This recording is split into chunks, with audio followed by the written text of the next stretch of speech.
White to play and win here. Believe it or not, there's only one move White can play to win the game and not end in a draw. Let's start with Rook G4. This move draws. It draws because they don't push, but instead they'll go King to B5 or A5, either works. And the entire idea here is if you try to bring your king closer, they're just gonna keep pushing, and you're gonna be forced to stop the pawn here.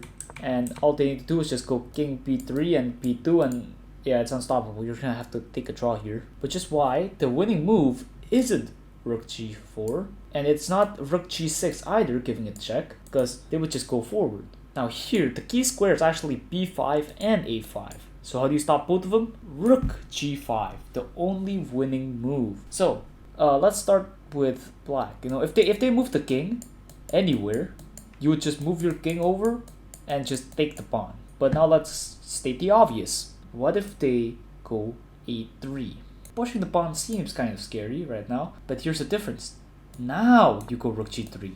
The difference here is that the king cannot protect the pawn, so the pawn has to push. In which where you go Rook A3 and the pawn can never promote, and you would just take the pawn and win this endgame.